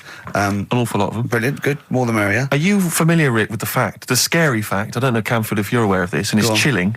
I don't know where I've heard this from, but apparently... And this is kind of legend, I didn't just make this up, this is well known, that if all the Chinese people in China, right, no, come on, if they all jumped up and down at the same time, apparently, this is what they say, apparently it would cause a tidal wave that would wipe out America. That would destroy America. I love the idea of coordinating that. Brilliant. Well, I like the idea, firstly, they don't need weapons of mass destruction, they don't need nuclear weapons, because they got that threat They can't constantly. have one that, you can't count a tidal wave as a weapon of mass destruction. Or jumping. Tony Blair could send in sort of people, UN people going, look out for anyone jumping. Exactly. All they need is an immense sort of skipping rope, Oh yeah, once a little fella in Japan holding one end, little fella in Russia holding the other. Exactly, yeah. And they go, on your marks, you'd have a lot of coordination over that one little... Maybe like someone like Mr. Motivator, kind of coordinating it all from the top of the wall, sort of looking down. The Chinese equivalent. Yeah. Because I think that's why they built the wall. I think that's why they built the Great jump Wall. off the wall. Exactly, they just climb on that wall. That's the way it's there. That's the threat. And that's why America started the space race, because you can see it from space. Exactly. So they go... They're up there monitoring constantly. This is Eagle to Houston. There's lots of little Chinese fellas about to jump. Yeah. This is Houston. Are they wearing them lampshade We just need to hats? confirm they're Chinese. Are they wearing those... are they wearing those conical hats that look a bit like a lampshade? They Yes, are. They are. We just need to confirm they're Chinese. Because if I was the leader of China, what is the name of the? What is it? Is he the king of China? We're so ill-educated, aren't Is we? it the king of China? The Tsar of China? King, is it? What is it? Is Chairman Mao still there? Is he It's still chairman someone. Chairman someone else probably. The new chairman. I Or don't chairwoman? Don't be sexist. And actually, you know when I said there's a billion people in China, so there's 100 million little gay Chinese fellas. Yeah. Someone phoned up to say half of them are women. Yeah. Well, of course. Yeah. Straight on the phone with that. Well, I meant little lesbian fellas or little gay fellas. Yeah. I mean, I wasn't being sexist. But I'm just saying there's probably 100 million little gay Chinese people. Now, Chinese people. Oh, incidentally, it's the premiere of China. The premiere. Premiere. Oh, right, yeah. Oh, yeah. Sure. Yeah, I remember now. Yeah. Well, when you were away, Carl, we worked out if it's 1 in 10 people are sort of like gay in some way, with 1 billion Chinese people, there's 100,000 little gay lesbian Chinese fellas of some sort. What do you think of that? What do you mean? Well, if I think so it's some sort of form of gayosity, whatever it's called, is sort of like 1 in 10, right? 1 in 10 people are gay, apparently. Right. That does seem a bit high, though, doesn't it? I thought it was lower than that. What? You mean more than that? Yeah. I don't think so. I think that's of any sort of nature, anything. But what time did they do the survey on the streets as well?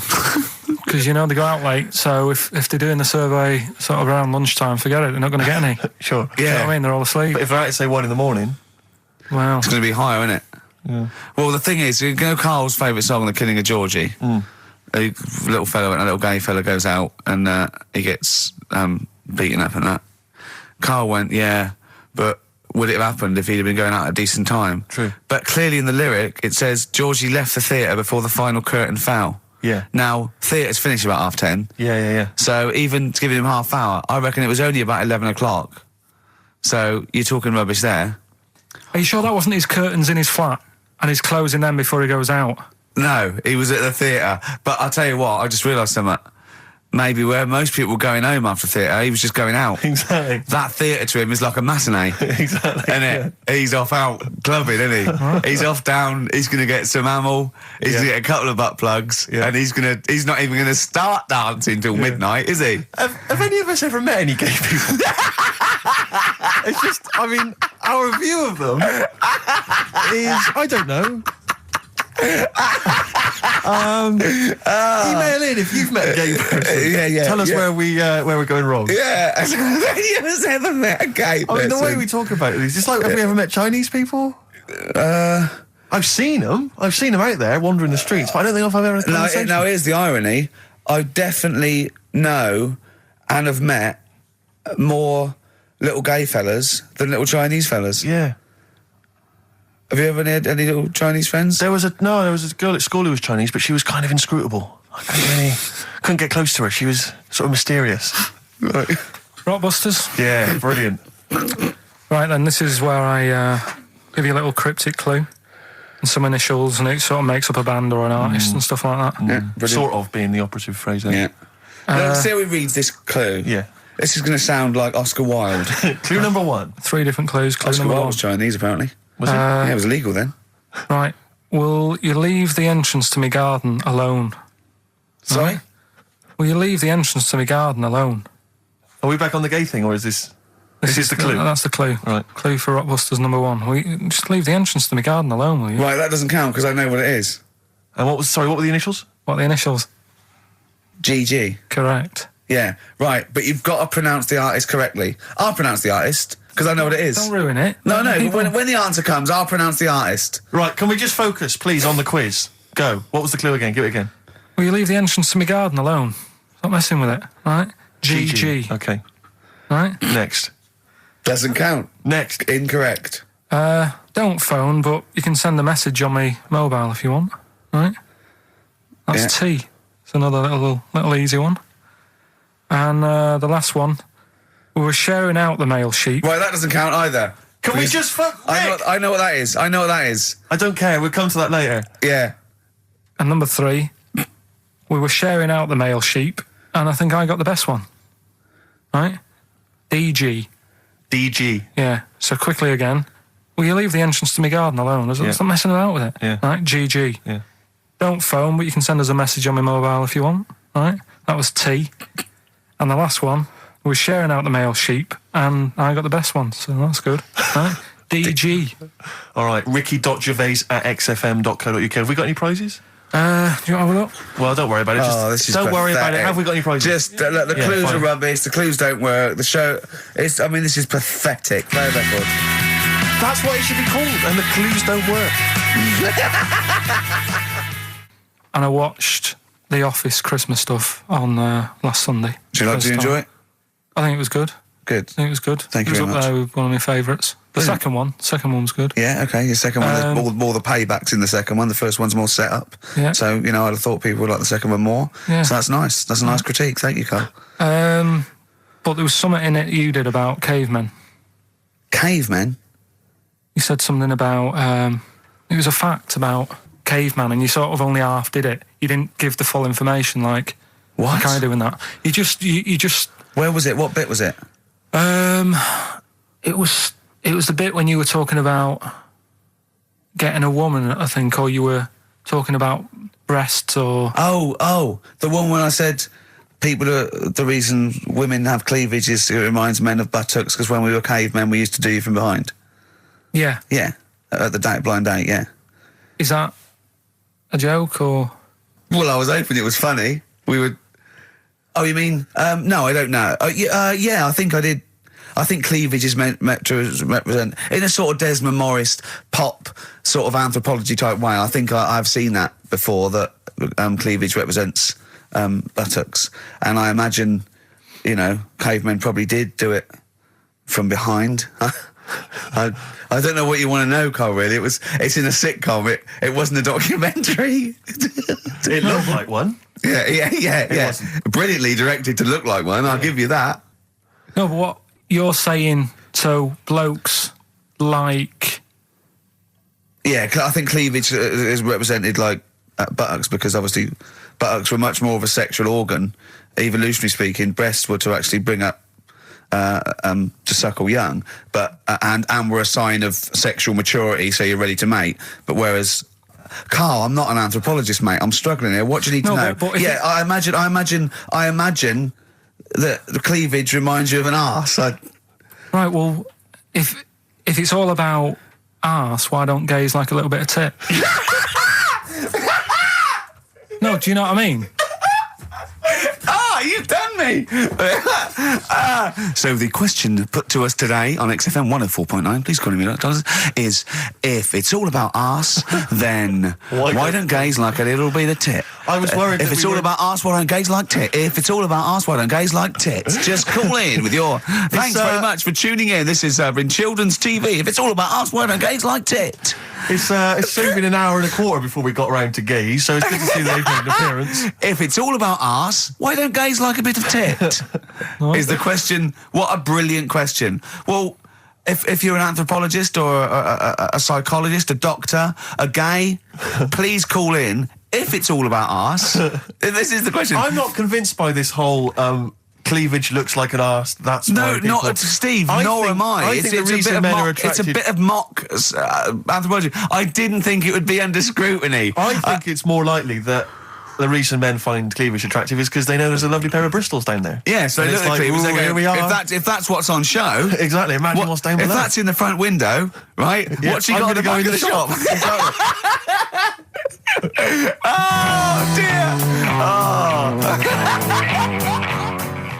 The Coral, Bill Mackay on XFM 104.9. If it's all about arses, Steve, why don't gays like a bit of tit? I think there might be a lecture on that at the Royal Institute tonight. I'm not sure. It's Stephen Hawking. Yeah, I think he's given a lecture. Brilliant. Tell you something else though. That's about cavemen and that. Yeah. Right. Not really. Go on. Do you know? I love the idea of a little gay fella. He's pulled a bird. All he's done is focused on the cleavage, and he's gone, that's a lovely arse. Right? He's got a bat. Right, pulls the dress down. No! Where's the arse? I've been gone. There's boobs. Boobs. I hate. They're my worst. No! Yeah. Faith No More and their version of I'm Easy on XFM 104.9 with Gervais, Steve Merchant, Karl Pilkington. Rick, for the last time, we've only really got 3 topics of discussion on this show. I think you agree with that. Little Chinese fellas. Monkeys. And the gays. The gay people. Yeah. We're hoping to cover all those subjects today. Monkey News is coming later. I'm sure we can find something to discuss about gay people. We've done gays. We've done a few gays. I suppose we talked about the dog. Yeah. Big time. Right. The film thing. This is when we get like a film, and I'm in it. Right. So I'm doing. We talked, a bit about gay fellas and that today. Yeah. So we're doing When Harry Met Barry. Okay. All right. Yeah. And listen to this, and then there'll be a question at the end, and you can win some more stuff. We've got DVDs. Some more shite. Some more good CDs and DVDs and that. All right, let's hear it. So, When Harry Met Barry, all right? We've got 18 hours to kill before we hit New York. I know, yeah. Brought a few books just to kill a bit of time on the journey. When I buy a new book, I always read the last page first. That way, in case I die before I finish, I know how it ends. I read a book like that once. Not on purpose, though. It's just that all the chapters has been put in the wrong order, so it's a bit annoying. Got to chapter 1 before I realised. Are you finished now? Yeah, I bought another copy of it and read it in Lanzarote. It was all right. Good read. Listen, we're only staying in New York for a couple of days, aren't we? Because the place does me head in a bit. Oh, really? Yeah, it stinks, doesn't it? It's a really dirty city. It's noisy. It's funny, the people who live there call it the city that never sleeps. I'm not surprised with all the noise. I couldn't agree more. Listen, I know you're gay in that, right? What is the attraction with New York for you lot? Because it is like the gay capital, isn't it? They all love it. Even that Rod Stewart song, that Killing a Georgie, that was set in New York, wasn't it? Yes, it was. Yeah, well, that song was about a gay fellow, wasn't it, who moved to New York and ended up getting beaten up. Not a great advert for the place. You keep going there. Weird. Actually, I know why you like it. It's because it's a city that never sleeps, isn't it? You lot like going out late. You sort of run your life at a different timetable to everyone else. Are you finished now? No, I'm not being funny. I'm just saying. Just don't think you should live your life like that. Why not? Don't start getting angry. I think I'm entitled to throw a little anger your way. Especially when I'm being told how to live my life. Yeah, you're right. It is your life. And that's what I'm saying. Don't be dragging me into it. What? Well, you know I'm not gay, so why did you buy me a butt plug for my birthday? I'm not going to use it. What do you want me to do about it? I take it back, okay? I take it back. Right. Want to spend the night in a motel? No. Why not? Because you're gay and I'm straight, that's why. Why aren't you seeing anyone? Well, I'm seeing Suzanne again. We only split up for a few weeks when she had that funny haircut that made her look like David out of Slade. It's grown again now. She looked weird, didn't she? Well, but forget that. Anyway, don't want to share a bed with you again, not after last time. Oh, geez, what are we supposed to do? Well, this isn't normal, mate. Pull over, forget it. All right, Forget don't it. you... I don't want to talk about it. How is that possible? Just pull over here. Fine, but let's just... There's nothing, I'll get a B&B. And by that, I mean bed and breakfast. Not bum and bollocks, as you call it. Get one thing straight. Not interested. See ya. Oh dear. Excellent. Oh, little Karl Pilkington. When Harry Met Barry, it's a classic film. What's the what song was I talking about? That, yeah, we know. What song? What song, yeah. Okay, Artist will do, or the song title, whatever. Yeah, okay. Email only ricky.gervais@xfm.co.uk. We can squeeze in a tune, and then I hope Monkey final News. Monkey News. Oh, what tune have we got? How long is it? 3 minutes. It's a nice one, though. Brilliant. Bit of Amy Man. Fantastic. Big day, Carl, though, isn't it? Because there's lots going on, and I know Carl's it's very, very important for him that he champions Live 8. I don't know what's going on. I don't know what... I am sick of it, to be honest. Sick of what? Just sick of reading about it. Sick of this Live 8 thing. Sick of it all. Brilliant. Fed up with it. What annoys you particularly? It's not only that today, though, is it? On the way in today, right, saw a gay fella on a bike. Weird? On a bike, rushing. What time did the gay march start? What time did they have to be? Why are you looking at me? I don't know. No, but he was rushing, left it late, so he'd had a late night again. So my point's right about him. What was your point about? Just to people who've just tuned in. Well, the fact that they go out late, so they sort of have a nice night out from about 11:30. They're riding in the jeans at like 10:30. In their jeans. They're leather trousers. But anyway, right? So they're cutting the back out of their leather trousers about 10:30 at night. I'm on the way in, right, and I see one stressed out, rushing, right, on a racer, wearing high heels. Oh, I love you. He's 50's dad, isn't he? He's angry. He's just angry. If you're a gay fella and you're proud to be gay, but you also want to make poverty history, you don't know what to do today, do you? You're all racing all over the place. Must be murder. It seems a bit unfortunate that they've put them on the same day. Yeah. Well, you can get little leather studded wristbands that say make poverty history. Yeah. So you can join in on both parts. You can kill two birds at one stone. Yeah. Yeah.